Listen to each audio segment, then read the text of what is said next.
Very well. I'm a digital But ghost, mate.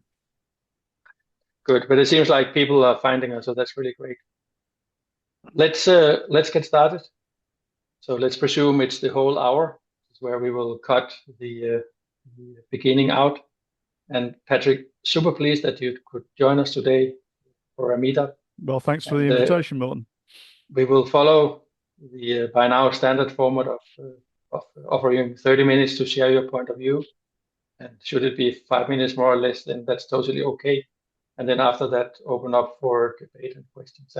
And really, two questions were asked up front. One is, where do you see the field of strategy going at the moment? And Hmm. uh, and assuming that you're a new person interested in this area in your organization, what advice would you have for people moving into the field of strategy? So Well, welcome and thank you. in time-honored fashion, of course, I'm going to deviate from the question wildly, like you do, but I'll try and at least address the first one. So I've got some slides, if that's okay. Absolutely. Good to go? Yeah. Let me see if I can do that.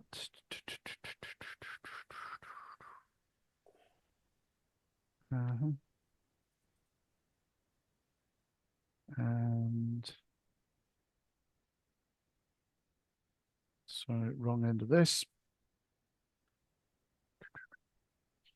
So I'm just going to run through, if I may, the a quick overview of the approach we use, but um, via quick introduction to me and also sort of answering Morton's first question in a way. So this is us, Fractal. We do strategy, organization stuff, so diagnosis and redesign, and we do change.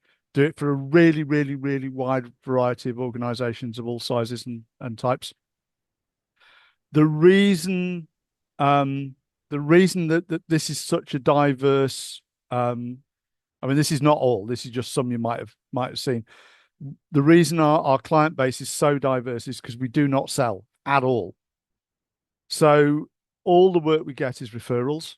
Um, and we've done, I don't know, something like 100 different strategy engagements, something like that. Um, the point about that is that what we do, if your work comes from referrals, what you do has to work. So we started the organization really doing organization stuff, started the company doing organization stuff mostly and change. We kept getting asked to do strategy stuff by clients. And when you look at the strategy literature, you suddenly realize that most of the strategy approaches really, I mean, the stats are that they simply do not work. Um, Lovely if they did, but they don't. And for us, that presented a problem. We couldn't do that sort of work with clients because we didn't have an approach that we could guarantee would work. And if what you do doesn't work, you aren't going to get referrals. So that's a sort of, for us, a major business no-no. That's not the case with all consultancies, and it's certainly not the case with academics. So the it has to work was kind of important for us. And I'll go into where that took us in a moment. But just to go to Morton's key question of where do I see the field of strategy at the moment, it's like this. And this is a really, really old cartoon of the guy looking for his, in this case, his wallet or his quarter under the lamppost rather than where he dropped it in the dark down the street, because that's where the light is. This is, as far as I'm concerned, pretty much where the field of strategy is. It is looking in the wrong place the vast majority of the time. So the focus is and pretty much entirely wrong, and that accounts for the frankly astonishing failure rate of it. So depending on who you listen to, somewhere between 70% and 98% of strategic plans never get implemented. 98% I had from Russ Ackoff, the great systems guy. It may or may not be related to the fact that 87% of the original S&P are no longer in business. This is, the S&P is the 500 biggest organizations in the biggest economy still in the world. And 87% of them have gone out of business in 40 years. This is the biggest and the best. Not they've gone out the S&P, they have gone out of business. 35% of fatal strategic risk came from a direction that they didn't even know to be looking in. Yeah. Now there's a lot of talk in the strategy field or around the strategy field that the problem basically is that it's a problem of execution. So the issue is, the assumption is the strategy is fine. It's just the execution's rubbish. From a systems point of view, and everything we do comes from a systems background and game theoretically, the assumptions of strategy are very, very obviously flawed. So if looking at it from a systems point of view, we would expect it to fail about as often as it fails. And as I say, as consultants, we needed something that was actually going to work because otherwise we don't get any business. So that's a really sort of bedrock view of the situation as we see it. It would be lovely if conventional strategy worked, but the evidence is it just doesn't. Now you can look at the strategy field really as kind of two sides. So and this goes back to a seminal paper by Mintzberg and Water. So deliberate strategy, which is strategy, thinking of strategy as intent, as what the organization wants to do, and contrasting that with emergent strategy, which is the strategic direction the organization actually ends up taking. And in the deliberate side, you've basically got two ways of looking at it. You can sort of do market led. So you start with an outside view of what the world looks like and go, yeah, we fancy going there. Or you can do capability inside out view, which is this is what we're good at. Where would that strategically work? Yeah. In the emergent strategy space, prior to developing patterns of strategy, there was, as far as I know, no tooling. So there's loads and loads and loads of tooling on the deliberate strategy side. There was nothing really on the emergent strategy side. And the emergent and the deliberate strategy side, as I say, would be great, except for the fact that the evidence is, like it or lump it, it doesn't work. It just doesn't work most of the time. Now, if something doesn't work, more than 50% of the time, you've got to say that there is something fundamentally wrong with it. It's not, it needs a bit of tweaking. It needs to be done a bit quicker. It needs to be anything like that. There has to be something fundamentally wrong with it if it fails more often than it works. If I got on the London Underground and 90% of the time the tube map turfed me out at the wrong stop, I would start to think that there was something wrong with the map. I wouldn't just carry on using the same map and expecting it to work next time. But in strategy, that's what people do. So I just want to do a sort of side thing, really, about emergent strategy. So when Henry Mintzberg came up with the term emergent strategy, the word emergent is a systems concept. Okay.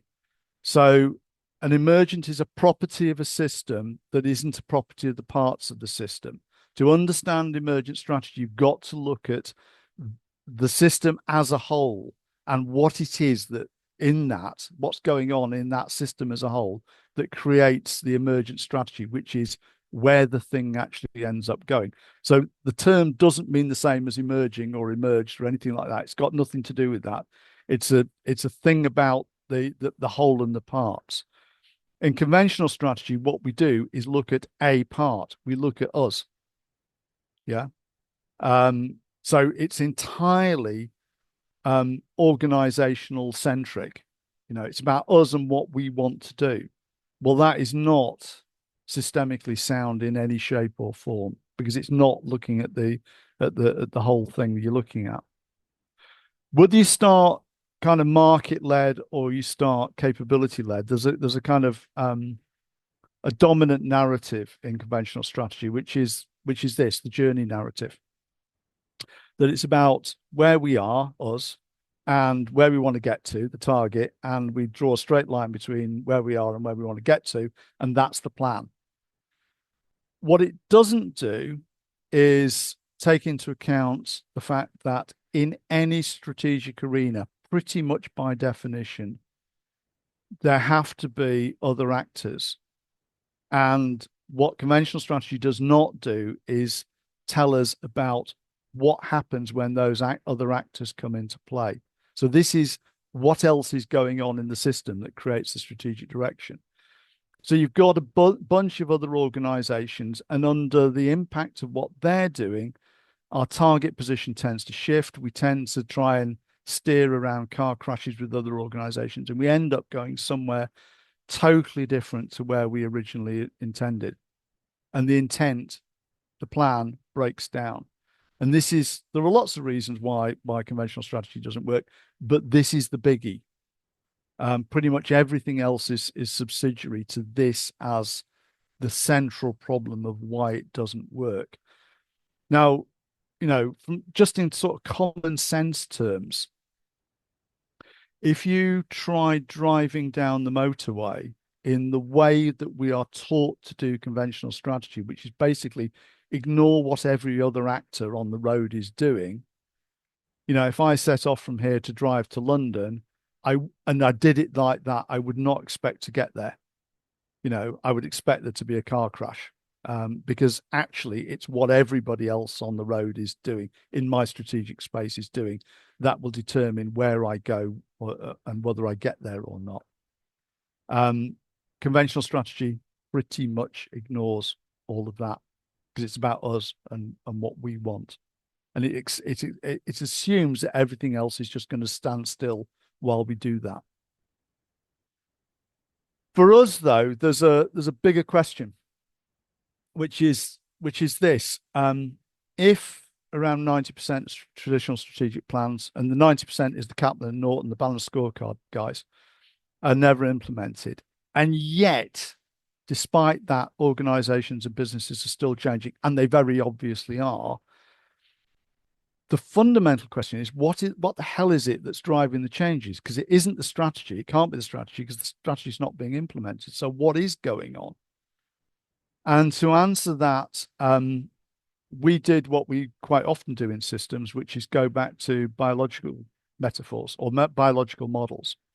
And the one we went to, because we'd used it several years previously on projects around strategic risk, was Umberto Maturana's model of structural coupling. So Maturana was a biologist.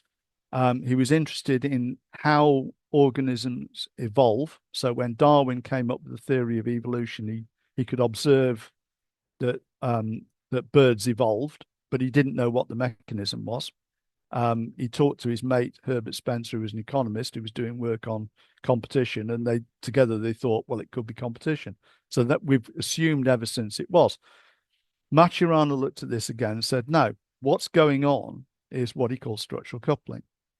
So the organism is coupled to its environment in such a way that the organism changes the environment and the environment changes the organism. And they change one another structurally, which is why it's called structural coupling. So the hummingbird's beak evolves to fit the flower, and the flower evolves to fit the hummingbird's beak. And through time, each shapes the other. Yeah. So this is different actors in the environment, strategic environment, in this case, a hummingbird and a flower, each affecting what one another becomes. That's how evolution works. So we tried that model in organizations and looked at that. And as soon as we did, we could see this happening in real time everywhere we looked. So you can see this in action once you get your eye in. And we'd done work previously, which when we looked at it again, we go, oh my God, yeah, that's exactly what's happening there. And we can see it happening. So emergence and emergent properties in strategy, there's you you've got a number of these structural couplings. So typically with the market, maybe a competitor, possibly a regulator, partners, whatever. Each of those and our choices are to change what couplings we've got or change the nature of the couplings. Each of those exerts a pressure or a tension on us. They're pulling us or pushing us in different directions. And our overall strategic direction, where we end up going, which is what actually matters, is a product of those. And that's what Mintzberg called emergent strategy. And this is what happens overwhelmingly with organizations. It's not what we want to happen. It's this that creates the strategic direction. So if you don't understand what's going on with this, you have got less than a 10% chance of anything you intend actually coming to pass. That's what the stats say. That's what the theory says. And the theory explains the stats. So our definition of strategy is this: it's changing our fit, how we fit into the environment to our advantage by concentrating power in time. So we've got three critical dimensions: fit, time, and power. And to work with those, to understand how that works, we break those down into a number of elements. So 3 of fit: drive, differentiation, and stretch; 2 of power, concentration and strength; and 1 of speed. Haven't got time to go through those in detail, but I'll just walk through a couple of examples, if I may. So one's a historical one, and one's one of our cases. So the historical example is the Honda Yamaha motorbike war of 81 to 83. So at the time, so this is the structural coupling, Honda and Yamaha. At the time, they were balanced in terms of the actual power that each of them had, the resources that each of them had. Perfectly matched, both doing roughly in terms of their concentration of that power. So both doing roughly 60 models in the marketplace, and they were matched pretty much bike for bike, niche for niche, right across the range. Neither was particularly driving change in the other differentially, so they were co-evolving. Yamaha would do something, Honda would react. Honda did something, Yamaha would react. But neither was dominating in that. All the change was incremental. So the big changes had been done a generation before, when they revolutionized the way bikes were built from the way we used to build them, for example, in the UK. Perfectly synchronized in terms of the cadence of business. So every year at the annual bike shows, they both go along and they retire maybe 10 models and introduce 10 new ones. And it worked like clockwork. Everybody knew the cadence of the business. Honda was seen as being at the leading edge, and Yamaha in the herd with Suzuki and Kawasaki. Now you can see there is nothing keeping them there. So it's purely they got where they all got to, but they got there first, and that's why they're at the edge, and nobody's gone past them.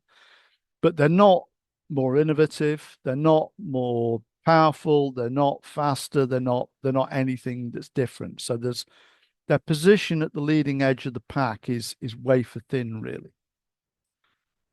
At the time, so both of these are parts of big industrial complexes. They've got multiple businesses, of which bikes is just one. Honda at the time were investing the war chest, the business, the company's war chest, the Kairetsu's war chest, in building car factories. And Yamaha saw this as an opportunity to take over control of the bike market. So the Yamaha plan went like this. Give Yamaha bikes a load of money.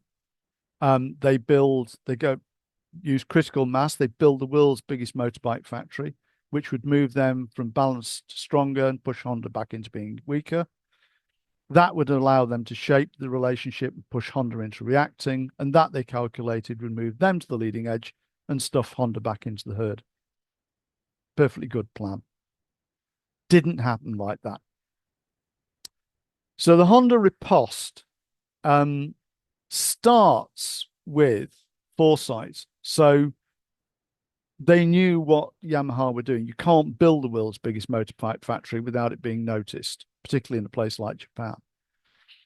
So they waited until Yamaha were fully committed to building this factory and bringing it on stream. And in the meantime, they massively reduced the cycle time it took them to design, develop, and bring to market new bikes. And they restructured the organization into multiple teams that could do exactly that. That combination meant that they could change much faster than Yamaha. And then they went from multiple, so roughly having roughly 60 models in the marketplace to diffuse. They launched 113 new models in an 18-month period. So if you think about just the practicalities of doing that, of developing 113 new models and getting them road tested and through regulation and on the streets, that is a phenomenal thing to do. They did it by changing the paradigm of the industry. So they didn't have time to do any big engineering stuff. So they basically did it by styling. Now, prior to this, I used to ride motorbikes, and what you would do, you'd decide on the size of the bike you wanted. So, you wanted a 750cc 4-cylinder bike. You'd look at what was available and you'd pick one. Honda changed the paradigm. So they basically went for styling changes. So they designed bikes for particular tribes of bikers. So now if you went to buy a bike, that Honda had a bike designed for someone just like you, and Yamaha didn't. So they did that deliberately to screw with Yamaha's model and with their heads. And that allowed them to start to shape and push Yamaha back into reacting. So at the same time as Yamaha trying to get this factory that's designed to do a small number of models in huge volumes, as they're trying to get that working, they're also having to develop new models and bring more models to market. So they introduced 37 new models, but of course it doesn't rack up against the 113 that Honda had done. Now the number of 113 is not an accident. It's basically they went for 120, which is to take every single bike that Yamaha had every single niche that Yamaha had a bike for, and split that in half. So they literally tried to fragment the structure of the market and came close. I mean, they're only 7 off getting, do a 2-for-1 on that. And at the end of that exercise, Yamaha were left with 2 years worth of unsold and unsaleable bikes that they then had to dump on the third world. And they went along to Honda and formally surrendered and said, very sorry, we won't do it again. Yeah. So you can see how that goes. There are bits of that are planned, but actually it has to do, I mean, ultimately none of that was planned. So it all comes from an accidental byproduct of something else that Honda were doing in another part of their business. Yeah. And Yamaha, in a sense, got sucked into that, and then they developed a plan which also didn't work. So none of that was happened as planned. Yeah. This is a case that we did with a supplier to a pharmaceutical company. So they were supplying IT support, and they were not in a good place. So they were at the bottom of the heap of suppliers and were in danger of being deselected. The pharmaceutical industry is an interesting one. So it's going through it's been going through quite difficult times for quite a while, actually. But so the cost of developing new drugs doubles every 9 years and has been doing since 1950. So the industry is now 1% as efficient as it was before I was born. It's a scary thought. So they're trying to find new ways of doing things, and one of these is that they're kind of at a pivotal moment now with trying to find a different way for the industry to work. In that context, our supplier organization was going through tough times with them. So the strategy they developed looked like this, and it's quite a complicated one. It starts with foresight. So they looked really at what they could do and how that might play out through time. And then they went to, again, a paradigm shift. So they went from being basically the people who half of their job was keeping laptops working. And that's, basic infrastructure stuff. I mean, I exaggerate slightly, but they went from that to we're the guys who do the computer science for you. We're the guys who do the AI. And they had to build a completely new computer science division or department for it. And they did that intending to disrupt the way the pharma organization would actually do the science. So this is a big, big disruption. We're at a point where pharmaceuticals is moving from, if you like, doing the science in test tubes to doing the science in computers. So the supplier strategy was to become the key partner for doing in silico research. So starts with that, massively reduce all the things we were doing for the client so that we could actually focus on the things that were going to deliver value. And this involved them dumping 500 out of 700 applications that we're maintaining for the client. Hell of a job to do. Really, really difficult to offload all those. That allowed them to move to the leading edge. So that skill in computer science that they built allowed them to move to the leading edge and allowed them to change the cycle time at which they could give key advice on computer science topics to the client's organization. So they were no longer trailing them in terms of their of being responsive in the same way. And that meant that in this particular area, they were balanced in terms of power. So in terms of expertise in this area. So you've got an organization, pharma clients like 80,000 people and the suppliers like 300. So in terms of bodies and money, they're nowhere near. But in terms of this, how you do the science going forward, they're the kiddies now. And that allowed them to move to a situation where they were collaborating with the client. So the client was reacting now to the way that they were shaping the way the client was going to do the science in the future. And that was a strategy that moved them from what was perceived as the worst performing supplier to the best performing supplier in their area and cemented their position. We've got a stock. So when we started doing this, we noticed repeating patterns. We've got a stock of, at the time we wrote the book, 80 successful recurring strategy patterns in different categories. So there are strategies for collaboration and strategies for competition and strategies particularly suitable for small organizations and for changing the shape of the market and for if you're a supplier. And the biggest category is defensive, surprisingly. So there are more defensive strategies than anything else. And the second biggest was cunning plans. So this is strategies of deception, particularly prevalent in the finance industry. So, unlike a sort of Porterian view where you basically got two, which is, be premium product and sell it expensive or be dead cheap and sell it, sell a lot high volume. There are lots and lots and lots of different ways to play and win. Yeah. So some advantages as we see it, it's massively faster. We did a project with a finance client on the other side of the Atlantic, and they've been working for 18 months with one of the big four on their strategy, and they reckon they got further and faster with this in half a day than they had in the last 18 months. Really, really, really precise.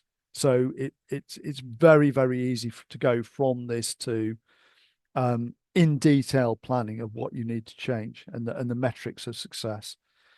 You can scale it up to model whole business ecosystems. I got a call this morning from a client that we did some ecosystem modeling with a couple of years ago, and they wanted to come back and update that. Connects directly into organization design, strategic risk, and transformation planning, and all that sort of stuff, and fully scalable from multinationals to down to a team. Works for competition, works in collaboration, and it works in situations where you're having to do both. And surprising to us when we develop this approach, people find it incredibly intuitive. And it's, I think, importantly as well, and I mean, this has sort of gradually dawned on me, not just as a phenomenon, that people find it visceral. You know, that quite often when we get asked to do projects, it's because the organization's in deep trouble. And when you do the exercise, you can see the emotional reaction of people going, "Oh shit, that's why we're in trouble." You know, that emotion's important. If people are going to move, in emotion is important in moving them in their positions. So I sort of because I know this is quite a lot of people on here will be into the agile thing. And I mentioned this to Morten before. We did some work with the Agile Business Consortium on the an agile approach to strategy and what that would look like and the characteristics of it. And one of the things that came out of that really is there are some interesting similarities with agile, capital A, in that we know in IT. And it's partly the change of paradigm, I think, that there is a way of thinking about organizations and projects and strategy that shares a common ancestry going back to Taylor.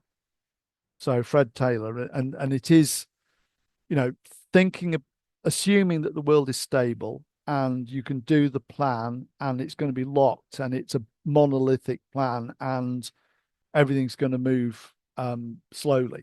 You know, those assumptions, and to shift from that to a basic assumption the world is going to the environment's going to change around us, and therefore we need to be flexible, and we need a modular structure to this strategy to do that, and we need flexible planning, and we need to be able to run that at different speeds.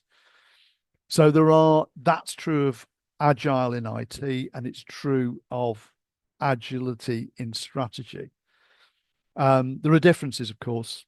Agile in software, you know, is about serving what customers want, whereas in strategy, it includes deciding who the customers should be. So there are differences, but I think there's a really interesting similarity across the fields, really, and this also goes through to organization, which of course is another thing we do. So that's it for the presentation bit. Essentially, what we're arguing is that unless you understand how emergent strategy emerges, deliberate strategy is always going to fail, or it's going to fail most of the time. Once you understand what the forces are that are driving you in the direction they're driving you, then you can do something about them. You can always do something about them. We've done something like, 100 strategy projects. We have never ever hit an unsolvable problem with it, and we've done it all sorts of situations. We had one where there was only one way out, and I thought they wouldn't be able to do it, but God bless them, they did, and they're still in business. So that's me. Thank you, Patrick. Just before we open up, and I know you said that you only had an answer for one of the questions, but I thought I would still test the second one. So what would your advice be to someone, I mean, in the agile community, people are really feeling change at the moment. So if you're one of the persons looking for a new tech and you want to get into strategy, what would your advice be in how to get a grip on that? Yeah, look at this as an approach. I mean, obviously I'm biased, but more broadly, Morten, I think you've got to look at you've got to look at relationships. You've got to look at strategic relationships and understand what those are. And you've got to start thinking about it in terms of its dynamics and the dynamics of those relationships. So the work we did with Agile Business Consortium, we set up a number of parameters for what would make a strategy approach agile. And we then put a load of different strategy approaches through that and said, well, are they or are they not? I mean, ours isn't the only one. So there are other things that are quite commonly known about, things like the OODA loop, which score pretty highly. Got a mate, Kim Warren, who comes from a system dynamics background. His was great. Completely different to what we do, but it has some of those same characteristics. It's looking at the dynamics of relationships. Yeah. Thank you. And then a practical question. Would it be okay to get your slides and distribute those after? Yeah. I'll do a PDF and bang it over. And mate. yeah, and there were some questions about where to find the 80 patterns and the Honda Yamaha example. Where to find more detail around that? Those 80 patterns are in the book. We've actually got 112 now because Lucy carried on doing research on it after we wrote the book. But there are 80 of those in the book. Thank you. And I know because I was reading your book today, I just wanted to bring it out for everyone. Yeah. Oh, thanks. Thank you. So, well, obviously I didn't get through it all in one day. But I will continue reading. Let's open it up for questions. And I know there are some questions in the chat, but now we have the time. Yeah. Zach, please. Yeah, no, I've got kind of lots, plenty of questions and stuff like that. So I'm going to keep going. Obviously, there'll be other people wanting to ask as well. So yeah, so I guess the first thing that stands out to me from perhaps the examples that you're giving and stuff like that is that the core principles of what you're looking at with the good strategies seem to be as much encapsulated in identity as it is actually kind of any kind of particular process and stuff like that. It's essentially it's the answer to the question almost of what is it that exactly that this business does and what does it not do particularly and answered in a much more precise way than I think most other people would look at. So to take the example of Yamaha versus Honda turned around and essentially what they answered is, okay, we are the company that is going to produce a wide variety of personalized bikes for the purposes of being able to do that. And so you come to Honda in order to get the one specific bike that you're looking for your own particular niche thing. That then goes on to inform, okay, well, we need to be able to identify these various things. So we need to make sure our development function and product development function is going to improve that. We need a manufacturing process able to handle the quick switching out of a large number of likely low demand items, which then can be manufactured in those sorts of ways. It allows us to then essentially turn around and say, okay, our marketing needs to be very specific and needs to be able to be adaptable to different environments. We can't rely on bulk. We have to instead have to be more targeted in where we hit our things. So we need to make sure each individual niche is aware of it, and we need to essentially rely on a larger brand identity rather than necessarily pinning our particular brand on Honda being cool versus Honda being kind of reliable and things like that.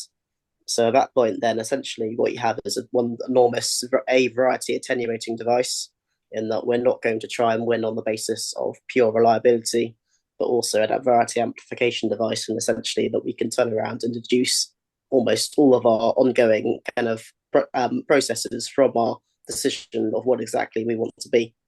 So I guess the question is, to what extent is then the strategy in play actually a better answered as an encapsulation of essentially the organization's identity and a deliberate decision of what that identity should be. Right. So I think identity is very, very tied up with this. So if we're looking outside of strategy at an organization's identity, which we do get asked to do, we don't do it the same way, but we do it via looking at their key relationships. So in the same way, and you can actually do the same thing with people. You can predict when people will have an identity crisis, and it's when key relationships that they have, structural coupling relationships that they have, break down. If too many of your relationships break down, you will have an identity crisis, almost certainly. Yeah. Same thing with organizations. So you can think about their identity as something that they construct for themselves, or you can think about it as, and then you end up with the mission, with the, the values statement on the poster on the, in the foyer. You can think about it as the reality of their identity as what is constructed in the relationships that they have, the key relationships they have. And that's generally a very different thing. Now, the way that works is often much more powerful in the same way as it is for strategy, and quite often unseen. So if I think about, I used to do a lot of work at a business school in the UK. It's one of the first two that was set up. They were set up specifically mandated by government to improve the quality of British managers for the benefit of UK PLC. They've ended up doing exactly the opposite. Okay, so overwhelmingly, they educate the students from competitor nations. Okay, that's 108. That's what their identity has become, and that's what their strategy has been. And that 180-degree shift to be doing exactly the opposite of what they said they were going to do has happened without anybody really noticing it, because quite often the strategic shift happens quite subtly and quite slowly, and what they are gets changed by that strategic engagement, so that they are intimately bound together. The identity of what the beast is and what the beast is doing are highly dependent on one another. So you can think about them not using exactly the same technique, but in the same kind of framework. If that makes sense, Zach. Yeah. Any other questions? Thank you. Can I ask one? Yes, please. Hi, Patrick. Thank you very much for Hiya. the presentation. I have your book here. Good man. I have grammar of systems as well. I think it's really interesting stuff. And I love how this is put together, the patterns and the way you've got, even at the first page, that you've talked about the fit and those elements, power and time. What I struggle with, most of my clients are, all of my clients are kind of the boutique organizations, not the large organizations. Mm-hmm. And there's not much in here that speaks to, there is a section that talks about small organizations. How do you adjust the approach to small organizations in practice? So it's not just, well, if you're a small organization, you've got this one or this one or this one, because it seems like there's only a few patterns for small organizations. Can you speak to that a little bit? Well, we don't usually use the patterns. Okay. So what we do is model the situation they've got. So we do exactly the same thing with the small organizations. Big organization, what are the key relationships you've got? What does that look like? So what are the differentials? What's either side of that, and where is that going to take us? Now, we've never, ever, ever had a situation where a client couldn't work out what the natural trajectory of that relationship was going to be. And that's either going to be, yeah, we like that, in which case, fine, just sit back and go, or it's, oh shit, no. And usually if we're called in, it's, oh shit, no. And then you've got to work out what to change about it. So that's the way we go through it, Angus. We don't go, try this one, Could do. And I mean, a mate of mine, Adam Thompson in Australia, has built an AI enabled version of this. So you can just say, for this organization, what are the strategies that would help them do this? And it'll spit out, half a dozen strategies and how you implement them. But that's not how we actually do it. So the patterns are a byproduct of developing the language to understand structural coupling. Right. And what they are is, we have seen this repeatedly. So, for example, this is long before we developed the approach. Really, really early academic paper I did was on medium-sized enterprises. And we went back through the caseload we had of medium-sized enterprises and looked at them. And 9/10 of them that we put in the case, the case study, had followed exactly the same strategy, which is the Remora strategy. Basically, it's find a bigger client and mold yourself to their needs, and you will grow. That's the most successful the most successful strategy for a medium-sized enterprise to build itself. That's a repeating pattern. Yeah. So the patterns are things that we've seen. They're not how we go about doing it. They're the product. They're the output, not the input in a sense. But they do work as a prompt. So we don't use those as a starting point and say, there you go, try this one. We always get them to try to work it through from first principles, because that's the only way that actually they engage with it emotionally, and they get to is our situation okay or not? And that's exactly the same process, large or small. We've done this with organizations of tens of thousands, and we've done it with organizations of 3, and it's exactly the same process. Patrick, one question, maybe you want to comment. I know you have a gamification of this, and I'm really intrigued by it, not knowing exactly how it's working out. If you wanted to know more about that, what's the way in? We only let that loose with training. I mean, there's training available, because it's too easy to do it badly, But I mean, it works pretty much like the diagrams that I did. I mean, basically, it's boards and cards. So you've got cards for the different elements, and it makes it easier for people, I think, to sort of, I don't know. This was Lucy's development, my late colleague. It makes it very, very easy for people to do it. I mean, I thought it was going to be quite a difficult conceptual leap for people, but our experience is it's not. People have found it incredibly easy, by and large, except for academics. Academics don't find it easy. So academics don't. Are you using the game in your engagements? Yeah. So we've recently done a project in Switzerland, and we took four sets of the kit, 4 kits along, and did it with them, and we did one lot online.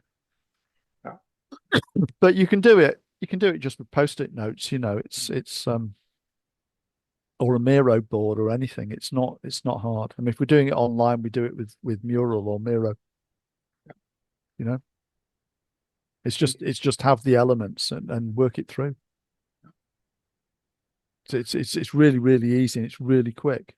I mean, with practice, we've got clients who could do this do a strategy exercise in 15 minutes with it, and come to conclusions. They go, yeah, that's going to work. No, that's not. We had one client who really, I mean, it's a campaigning charity, very small campaigning charity, trying to change a very, very big industry. And they had to try lots and lots of potential couplings. It's a really complex environment they're working in. And most of the time they go, yeah, no, we can't do that. That's never going to work. That's never going to work. That's never going to work. They were doing them in sort of 10, 15 minutes. And then they find some that do work, and they go, right, we'll do those. That and that and that work together. We'll do that, Thank you. If no one else, I have one more question, which is coming from me spending the day with your book while I was traveling. So we are still getting to know each other. So I was, and maybe you have this in the book. I was still wondering, what's the form of strategy? What does strategy look like? I mean, if you would think of looking for it under the lamp pole, how would you recognize it if you find it? As an object. As an object, as an actual object. eventually what you get to is a plan. Okay, so you get an action plan, but that's a plan. That's not the strategy. The strategy is the direction. The emergent strategy is the direction the organization actually takes, and it does that in relation to everything else that's going on around it. So that's the reality. That's the actual strategy. The rest of it is just, if you don't understand the world outside and where that's going to take you, you understand nothing about it. I mean, I sail, okay, and if you set off from the Azores to get back to the UK and you ignored what the wind was doing in terms of pushing you around and what the tides were doing in terms of pushing you around, and you just assume that if I point this way I'll end up in Portsmouth, you will not end up in Portsmouth. You'll end up in the Bay of Biscay, because the winds go from left to right and they are going to move you off course. You don't understand that. You don't you've got no chance. It's the same thing. Understand the forces at work that are driving you where they're driving you, and then you can steer. Otherwise, forget it. Yes. Thank you. So I was thinking, even if we started a little bit late, we would still end in time. So we are approaching the wrap up time, and I can see you have still your got a hand up. I still wanted to offer you a chance, Patrick, and then we'll get back to Zach if time allows. Is there anything you'd like to ask from us, or some additional challenge? Yeah, I mean, really, just did any of that make any sense?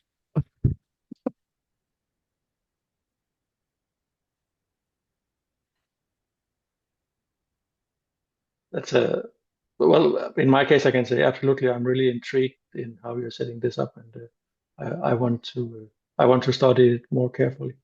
I think so at least you got me there. Yeah, I mean, I think in a way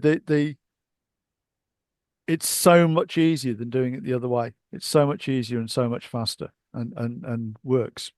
That's the big thing ultimately. Thank you, Zach. Yeah, I guess I guess fairly simple question. So I'm kind of just coming out of uni. I kind of, as it stands, all of the kind of organizational design, strategy, kind of internal process and stuff, I live and breathe and stuff. I'm enormously passionate and spend most of my spare time researching it and everything. What are the best places to kind of go into to explore this stuff that actually kind of allows you to get into that side of things properly, rather than just necessarily going for a big four consulting firm that gets you doing a bunch of meaningless grunt work for kind of things of like, does Fractal offer opportunities for this sort of thing? We don't take on consultants. We've got an associate base, and they tend to be people who are, sorry, Zach, quite experienced, and we know what, they're bloody good at what they do, and that's why we have them as associates. If you're interested in this stuff, join. So the professional body for systems practitioners is an organization called SCIO, SCIO. We have meetings regularly. We've got a meeting coming up Monday. There's a guy talking about strategy and chaos. He's ex-military, so he'll be talking about his time in Afghanistan with special forces. He won't be talking about patterns of strategy. Well, he might be, I don't know, but he'll certainly be talking about Boyd's OODA loop, I think. So, join the community, come and talk. Yep. So I'm not saying no. I'm just saying that's just not how things work at the moment. No, it's a question of whether or not I can find someone to take me on as an apprentice, of sorts. Yeah. Thank you. Patrick, I have an additional question. We have a few more minutes. So we had a short preparation talk around this, and I'm really intrigued by this idea of co-evolution. And the thought I developed in my head was that could that even somehow explain how you gain competitive advantage in today's dynamic world? I mean, if you get to this place where you are co-evolving with your business ecosystem and especially your customer base, maybe something like you have observed with Apple and their customer base, that you just find this loving relationship where whatever you do seems to be okay for the other, and it's very hard for others to break. There are particular strategies where the tightness of the bond becomes part of it, So I mean, one is the authority strategy, which is what Gartner use, and there's a whole set of maneuvers, but you get to a position where the more Gartner are able to influence the market, the stronger they become, and the stronger they become, the more they're able to influence the market, and that's why Gartner's never been displaced. So they're not particularly good, but they have a position that's incredibly difficult to knock them off. And it's that, as you develop that coupling, it becomes tighter and tighter. And this is an identity thing. So I mentioned the Remora strategy, where organizations, medium-sized organizations grow by fitting themselves perfectly to a bigger customer and then supplying their demand. That bond becomes tighter and tighter, deliberately or accidentally, but it becomes tighter and tighter, and you become more and more a creature of that relationship. And it changes who you are, and it changes what you are, and it changes what you do, and and it has advantages and it has disadvantages. You're locked in. The advantages, you grow like crazy, and it's secure for as long as it's secure. And you have competitive advantage. You're very difficult to displace because you've got the intent, you've got the intimacy of that relationship. But with every advantage comes a disadvantage, doesn't it? If the whole thing breaks, then you're in deep poo, to use a technical term. Yeah, Patrick, thank you so much. We're at the whole hour. Thank you, guys. Thank you, everybody, for joining. We have more sessions coming up, so follow that from the Meetup group. Thank you, Patrick. Yeah. Thanks, Patrick. Thanks, guys. Bye-bye. And any questions, fire over. Yeah. Thank you. Bye-bye. Thank you. Bye-bye.